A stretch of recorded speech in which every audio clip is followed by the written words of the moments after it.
Stone Butch Blues by Leslie Feinberg, Chapter 8. This chapter contains mentions of sexual harassment in the workplace. Please listen at your own discretion. You made grade 5? A butch cheer went up in the plant cafeteria. All right, way to go.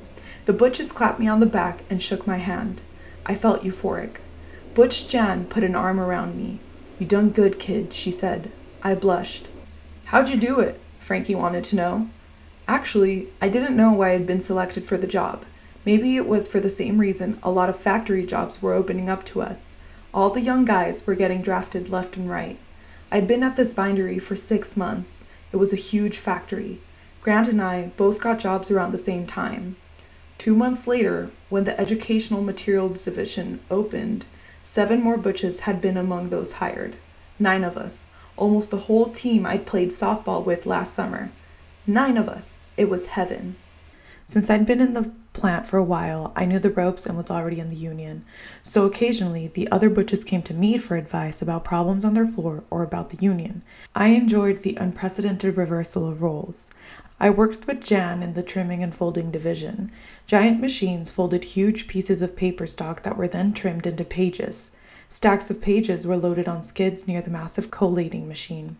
Women ran from the skids to feed fresh pages into the pockets of the collator. The pages dropped onto a moving belt. The woman at the end added cover sheets and stapled them. I stacked the finished booklets onto skids.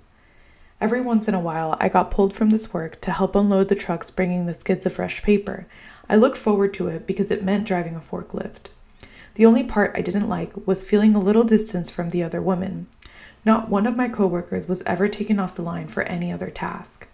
One morning, the foreman replaced me on the line. Goldberg, come on, Jack commanded. I followed him into the shipping department. Wait here, he said. Tommy made a face behind Jack's back. I hate that guy, he told me after Jack left. He reminds me of this officer I had in the Navy, always ragging me. I hated his guts. I nodded, but I didn't speak. Tommy was okay, but I didn't know if he'd repeat anything I said. Tommy looked at the clock. Almost break time, he said. God, I hated the Navy. 2 years of my life they stole from me. I used to watch the clock all day. They could force me to do anything, but they couldn't stop time. Sooner or later, they had to let me out. I shrugged. So why'd you join? Are you kidding? He asked me. So I wouldn't get drafted into the army. LBJ's sending any guy who can walk over to Nam. Jack came around the corner with Kevin, his assistant, and Jim Boney. Damn, I hated Jim Boney.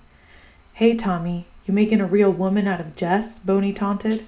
Tommy leered and grabbed his own crotch. Come on, Jack offered me to follow him. I looked back at Tommy. He mouthed the words, I'm sorry. I mouthed the words, fuck you. Jack led me to a giant folding machine that was idle. I watched as he took out his tools. Now watch. He ordered as he began to set the machine for a different size fold. I couldn't believe it. This was an apprentice job.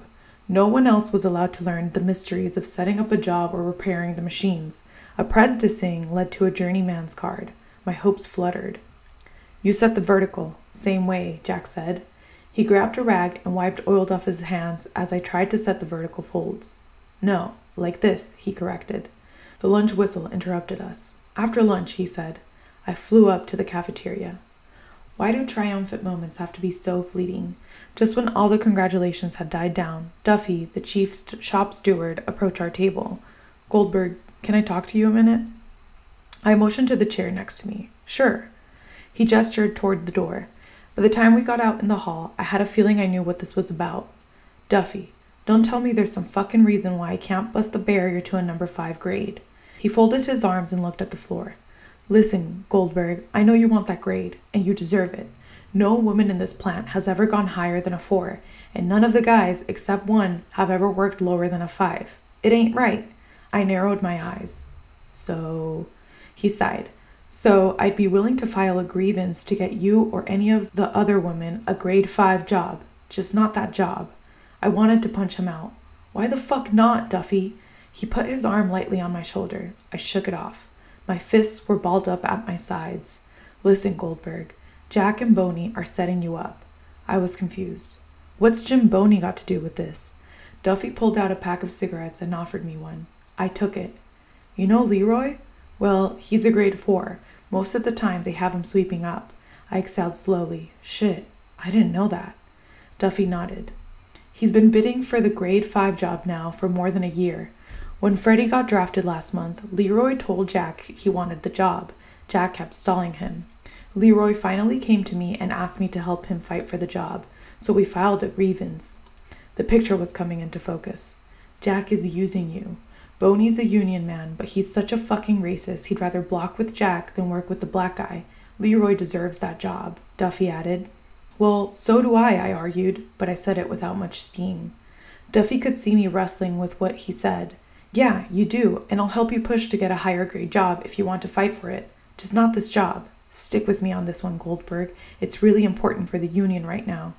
Why now? I asked. Our contract's up at the end of October. The company will do anything to split us up right now to make it harder for us to strike if we have to. We need to stick together. I sulked. Look, Duffy, I'm for the union, you know that, but butches can't even come to union meetings. Duffy looked confused. I explained to him that we were allowed to drink downstairs at the union hall, but we weren't allowed to go upstairs to the meeting. Who says? He wanted to know. That's the way it is. That's the way it's always been, as far as I've heard. Duffy put his arm around my shoulder. Look, help Leroy win this one. As soon as the strike's over, you get the butches together, and I'll get as many of the stewards as possible, and we'll all go into the ratification meeting as a group and insist on your right to be there. It sounded like change. I guess, I told him. But how come we have to wait till after the strike? He knitted his eyebrows. Well, we don't. It's just that there's going to be an explosion about Leroy one way or another. I'm trying to hold things together this summer so that we're strong if we need to strike, you know? I shrugged and nodded. The lunch whistle blew. I panicked. What do I tell Jack now? Jack came around the corner as I spoke. You ready? He asked me. I took a deep breath. I don't feel good, Jack. I'm punching out and going home. Jack glared at Duffy. Suit yourself. Duffy whistled as Jack left. You're all right, Goldberg. I smiled grudgingly. Call me Jess. The next morning when the whistle blew, I took my place at the collating machine, ready to feed the pockets. I could see Duffy and Leroy talking to Jack. Duffy was waving his arms and yelling over the din of the machinery. Jack had his hands on his hips and his face was all red and blustery. When I looked over a few minutes later, Leroy was working on a machine with Jack's assistant. I had to hand it to Leroy. These guys weren't going to make life easy for him. As it turned out, they weren't too pleased with me either. You son of a bitch, Jack yelled in my ear as he walked past me. Jim Boney was glaring at me from across the room. Jan was on the other end of the collating line, watching everything. The hardest part was telling the butches at lunchtime that I was back to grade 4. It ain't right, Grant said sullenly. John and Frankie glanced at each other and shook their heads. Jan just watched the situation unfolding. I told everybody about the promise Duffy made to get all the butches into the union meetings. Big deal, Grant laughed. This kid's like Jack and the Beanstalk, you know? She trades a cow for a magic bean. Fuck that shit. I don't want to be part of no union that doesn't want me. My face burned. We can't just say fuck the union. We're in it. The contract's up in October.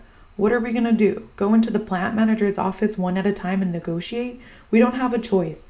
We've got to make the guys see that they need us too. Grant thumped her fist on the table. I got a choice, she said. I don't want no part of this union. You sold out, kid. Fuck you. The whistle blew. Lunch was over. Everyone got up and went back to work. I stayed at the table for a moment, trying to remember what it was like to feel so good the day before. I would have done almost anything to get back the respect I lost. Jen was still at the table. She stood up and put her hand on my shoulder. Come on, kid. We're late. I stood up and sighed. I felt defeated and raw. Jan looked me in the face. Life's complicated, ain't it, kid? I nodded, unable to look her in the eye. She gently touched my cheek with her calloused hand. I think you did the right thing. I remembered something my English teacher told me about not looking for approval for doing what you think is right. But I needed Jan's approval so much at the moment that my eyes welled up with tears of gratitude. From that day forward, Jim Boney began to bait me mercilessly. Hey, suck this, he'd shout at me across the shop floor. Nobody wanted to take him on, partly because he held sway as a bully, and partly because he was so tight with the foreman. What am I gonna do, Jan? I moaned over a beer. You've got to fight him, Jan told me. I didn't want to fight Jim Boney. I was afraid of him. There's no other way to stop him, Jan said. I knew she was right. 2 weeks later, Jim Boney pushed me too far. I was bending over to grab some sheets off the skid, and I felt something on the back of my thigh. I swatted behind me and touched flesh. Jim Boney had pulled his cock out of his pants and rubbed it against my jeans. I felt dizzy with fear and nausea. The worst part was that Jim Boney saw the look and recognized it.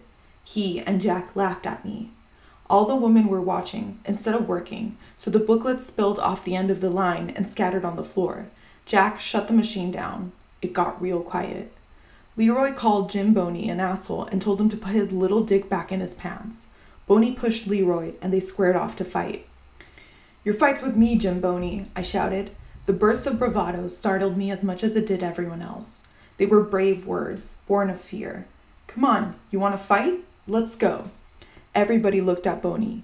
He smirked at me in such a smarmy way that I knew he wanted to reduce me to the same helplessness I'd felt minutes before, but I refused. "Come on," I told him. "What are you afraid of, huh? Getting your ass whipped by a bull dagger?" Duffy came running up and then stopped in his tracks. He watched the standoff. Jim Boney lunged forward, and Jack and Kevin held him back. But I could tell Boney wasn't struggling too hard to get to me. I didn't know why Boney wasn't eager to fight me, but it emboldened me. "I've had it up to here with your shit, Boney. We all have. Do your fucking job and leave me alone, or else I'm gonna pound the shit out of you." Jack and Kevin looked at Boney to see what he'd do. They let go of his arms. Boney waved his arm at me as though he were disgusted and turned away. "She ain't worth it," he told him. "She ain't worth shit." As Boney walked away, Duffy shouted at him, "She's a better union man than you are, Boney." Jack shook my hand. Duffy clapped me on the back. "Atta girl." Sammy, the truck driver, patted my shoulder. "He's a jerk." Walter, the repairman, caught my eyes and nodded his head once in my direction. "All right," Jack yelled as he turned the machinery back on. "Get back to work, all of you." None of us would have attended the union picnic if it wasn't for Duffy. It was his idea that I should organize all the butches to come. "And you can bring all your girlfriends," he added. "Jess, do you have a girlfriend?" The look on my face answered him. I knew he was just trying to get to know me better, but that was not a great place to start. "Jess," he said. "Did I say it right? Girlfriends, I mean?" I laughed. "You're all right, Duffy." The other butches weren't all that wild about coming, but Jan understood it would be a breakthrough and she promised her lover Edna would come as well. Once Jan said yes, the other butches agreed. We brought our baseball equipment. Once ABBA's reopened in the spring, we had formed the Abba Dabba Doos softball team. Jan and Edna and I sat under a tree. Duffy brought us bottles of beer. "I like 'em," Edna said after he left. I smiled. "I do too." Jan patted my shoulder and told Edna the kid's becoming a real union organizer. "Aw, I'm not," I demurred. "Hey kid," Jan told me, "we can use all the unity we can get. You've been doing real good on this job trying to hold everything together. Take a few bows, okay?" I swelled with pride. Edna stood up. "I need a cup," she said. I studied Jan as she watched Edna walk away. Her face was filled with pain. I had unconsciously noticed the weight of Jan's sadness lately, but I hadn't really thought about it. Jan looked at me, and she let me see a little further into her eyes than usual. I tried to show her how much I cared about her before I spoke. "You okay?" I asked her. Jan shook her head slowly. "I think I'm losing her," she said. My stomach clenched. Jan slapped my thigh. "I'm gonna get another beer. You want one?" I stood up with her. "No, but..." I rested my hand on her arm. "If you ever need to talk, you know..." Jan smiled and walked away. Duffy sat down next to me.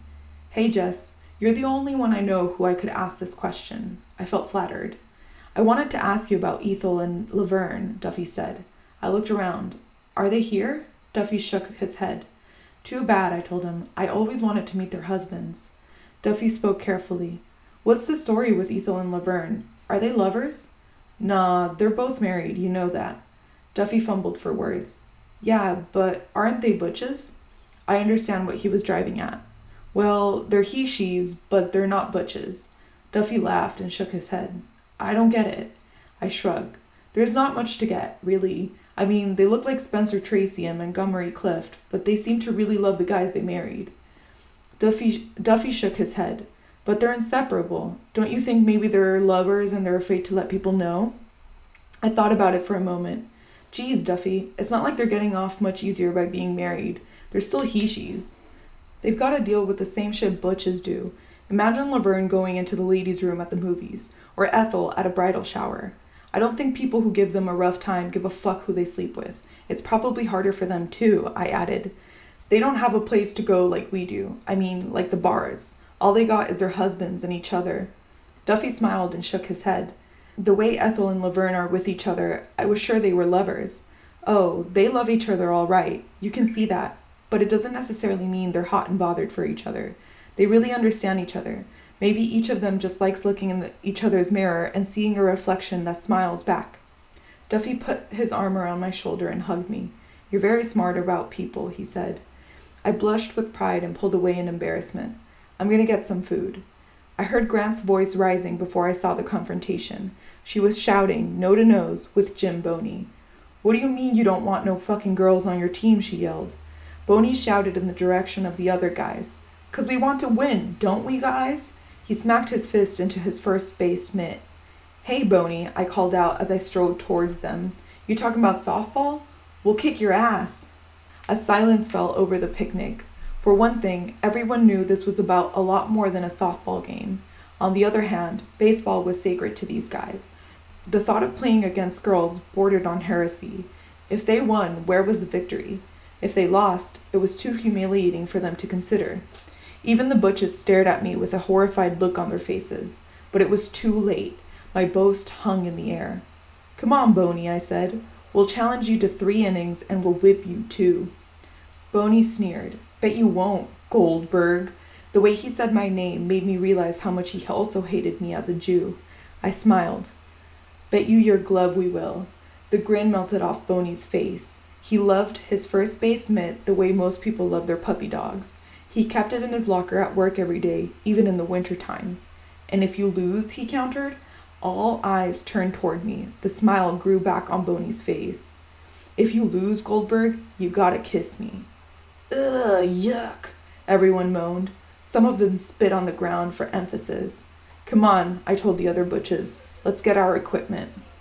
Jan shook her head as we gathered on the field in a huddle. I don't know about this, Grant muttered. Look, I admitted. I made a mistake, okay? I knew at the minutes the words were out of my damn mouth. I'm sorry. All we can do is play our best game, and I'll take the consequences. Grant threw her glove down and put her hands on her hips. Well, we'll all pay if we lose. That's what's so fucked up about it. Frankie intervened. She said she was sorry, so let's win, okay? That was easier said than done. The men's team scored 2 runs in the first inning. We couldn't seem to handle the field at all. I wondered why we were playing so poorly. After all, most of the guys weren't in great shape. We played every week. Maybe we were intimidated because we believed they were better than us. I suddenly got a sick feeling in my stomach when I realized 3 innings might not be enough for a team of he-shes to overcome our fear. Come on, I said as we huddled between innings. Can't we show them we got power? We scored 2 runs, but the guys scored 2 also. We were 2 runs down. Between innings, Frankie asked what would happen if we tied. Jan exploded. Listen to this shit, she growled. Why don't we just admit we lost the game now, huh? Why even play another inning? Her voice got real low and menacing. This is no fucking joke. You just think what it'd be like to have to watch Jess kiss Jim Boney. I'm not going to stand by and let that happen. That was my friend, Butch Jan. We took our positions to play, and play we did. We scored 3 runs, 5-4, our favor. But when Frankie headed into home plate, Jim Boney smacked her on the back so hard with the ball, she hit the dirt. We all charged Boney, ready to kill him. Jack and his assistant closed ranks with Boney. No one could tell if all the men were squared off against the he-shes or if it was just those 3 guys against us.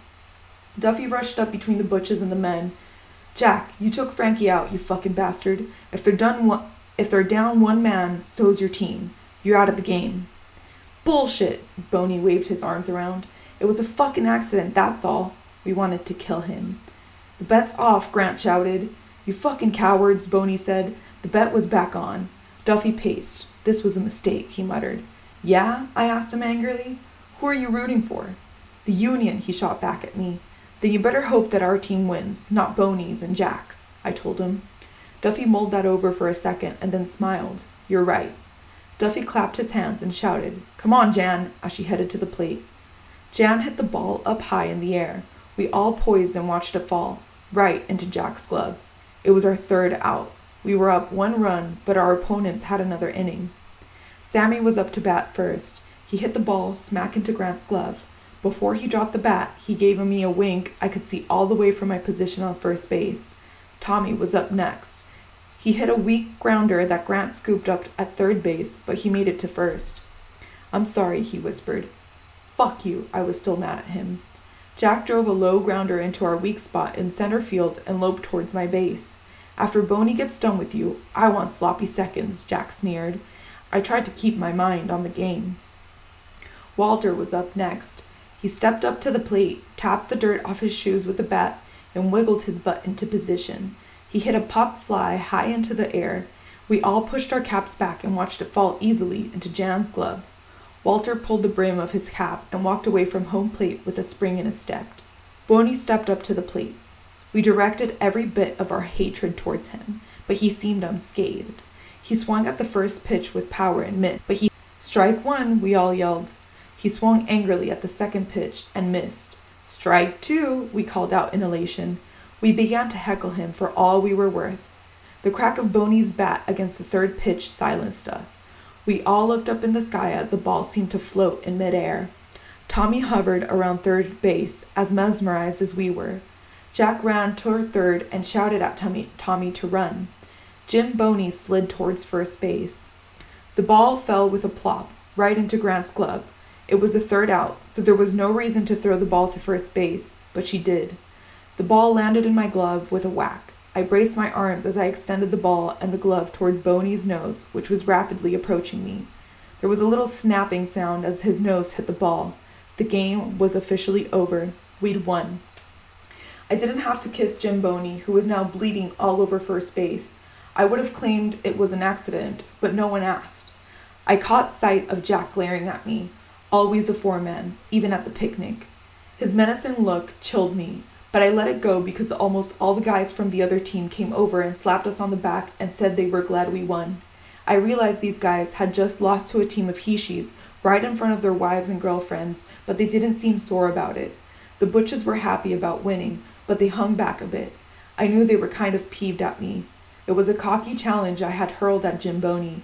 It could have turned into a defeat for all the Butches on the job, and they knew it. It was Jan who broke the ice. "All's well that ends well, right, kid?" She put her arm around me. "I think I'd have died before I'd let you kiss that guy." I looked shocked. "You didn't think I would have kissed him if we'd lost, do you?" Tommy ran up, out of breath. "Good game," he extended his hand. My expression was frozen, but I shook his hand. "Look, I'm sorry, okay?" he told me. I shrugged. "You're not a bad guy, Tommy, but in front of the other guys you sink like a stone. I just don't trust you." He opened his mouth to speak, but no words came out. Jan and I walked away. "You were pretty hard on him," she said, "but I'm sure you had a good reason." "Attention, everyone! Can I have your attention?" It was Tommy on top of the picnic table. We all came closer. He had Jim Boney's prized baseball mitt in his hands. "On behalf of the losing team, I'd like to award the winning team the first baseman's mitt." "Well," he stammered, "first base mitt." He tossed the glove to me. "You all won it fair and square." Edna waited till Jan walked away from me before she came over. I saw the same deep pain in her eyes as she watched Jan from a distance. I wished a woman loved me that much. As Edna approached me, her mouth twisted into a teasing smile. She held my face lightly in both of her hands. "Good game, Butch." I shifted uncomfortably from foot to foot. Edna, you know." She nodded to silence me. "Yes, I do know, but it came out just fine." We both noticed Duffy standing nearby, waiting to congratulate me. "You were right, Jess," he told me as he pumped my hand. "The Union did win the game. My first instincts were wrong. I'm sorry." I got myself an ice-cold beer and a piece of fried chicken and sat down alone under a tree. The air was hot, the breeze was cool. I felt on top of the world.